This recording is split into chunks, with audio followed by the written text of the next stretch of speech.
Hi, and welcome to Life Insurance 101, presented by the Independent Life Insurance Agents Association. Thank you all for joining us today.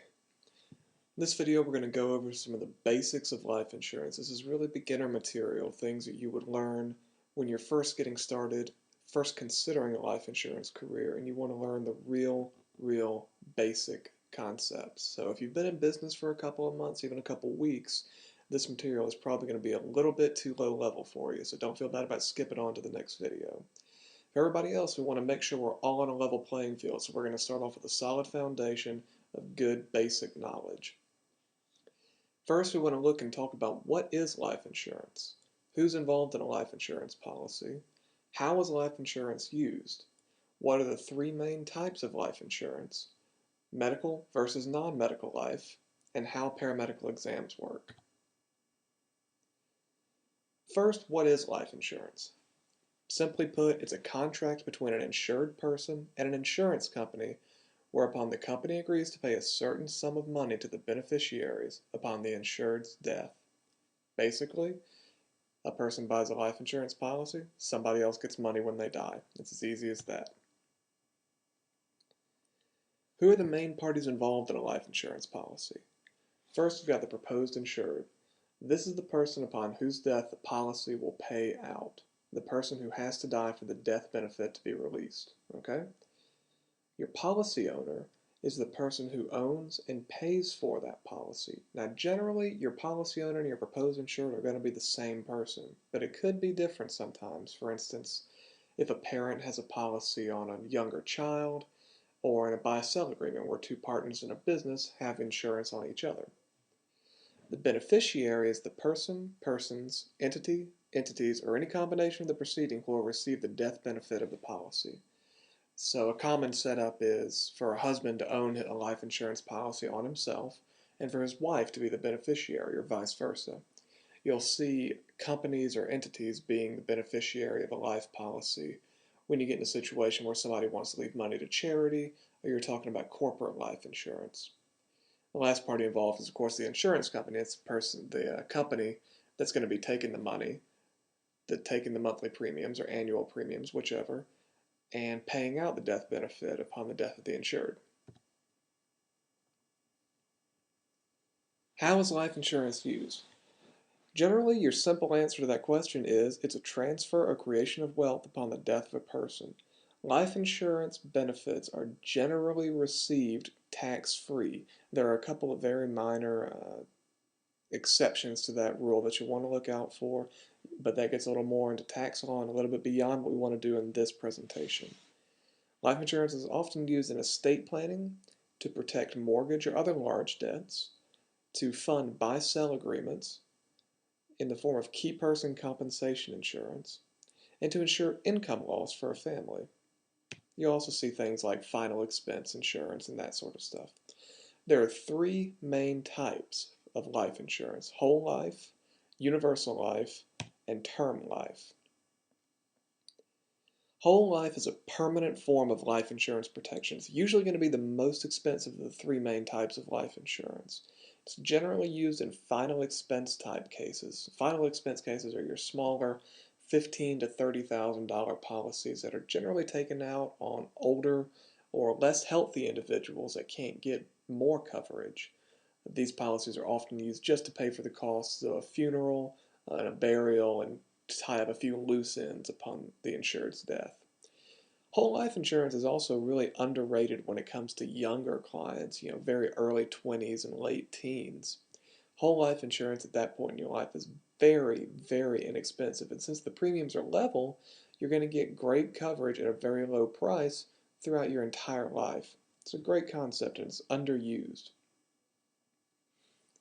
Universal life insurance is probably the most complicated form of life insurance you're going to come across. We're not going to get too deep into the ins and outs of how it works, but suffice to say, if you don't take care to guarantee the policy, when you're illustrating or quoting a universal life policy, you'll see where you can guarantee it, usually to 100 or 121 years of age.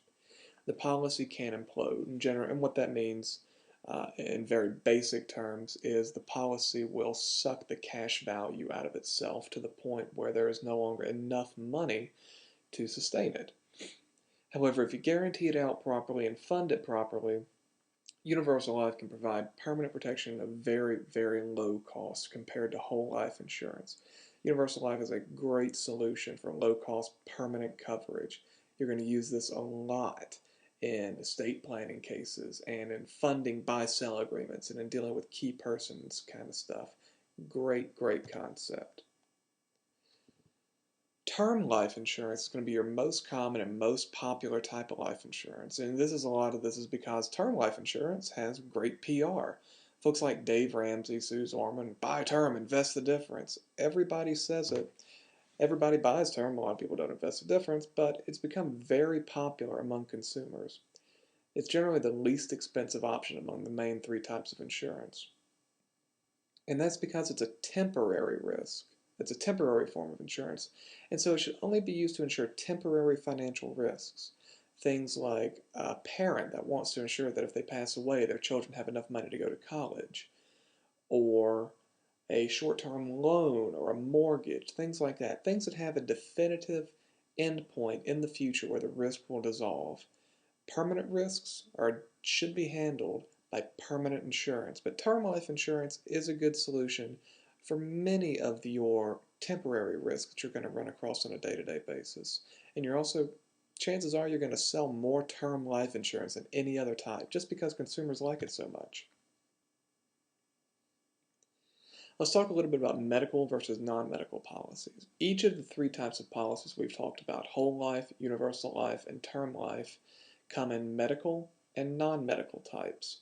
Medically underwritten policies are policies that have more health questions on the application, generally include a check of the MIB, that's a Medical Information Bureau, and might require an APS, it's an attending physician statement, and will require a paramedical exam. Paramedical exam is where an examiner will come out to your client's house or place of work, or the client can go to them if they like, and they'll perform a really basic physical. Generally, they're going to draw blood, measure height and weight, take a urine sample, and check the blood pressure. Sometimes, depending on how much insurance you're getting, there may be a little more or there may be a little bit less. Medically underwritten policies take longer to issue because of all this stuff. It takes time to process parameds. It takes time to schedule this stuff. It takes time to get everything, all the documents, all the paperwork in the proper place. Non-medical policies are quicker and easier to issue. They don't require a lot of the legwork and a lot of the medical checkouts that medically underwritten policies do. So non-med policies are often good for folks with a couple of perhaps sketchy health issues. However, they tend to be more expensive, so that's something always to look out for. We talked a little bit, just very briefly, about how paramedical exams work just a second ago. We were talking about medically underwritten policies. Parameds are always going to be necessary for a med policy. Different companies, different insurance companies are going to have different requirements. Check your guidelines. What paramedical requirements do you need to order? Do you need an APS? Do you need a urine sample? Do you need a blood sample? Check your underwriting guides. It's very important that you keep on top of this. You're going to be able to find this kind of stuff, like I said, in the underwriting guide. There's going to be handy charts that show you what requirements you need for what ages and at what coverage levels. Many different paramedical companies operate in the U.S. You got Portamedic, Superior Mobile Medic, Apps Live. There's a lot of choices, so you can shop around different paramed companies and kind of get a feel for the one that works best for you in your area. And just as a side note, parameds, of course, are going to be paid for by the insurance company. This stuff is not going to come out of your pocket or out of the client's pocket. And that's it for Life Insurance 101. Thanks for watching. If you have any questions, please feel free to email us or head over to the forums and ask your fellow agents. We're there too, so we'll be happy to help you out. Thanks.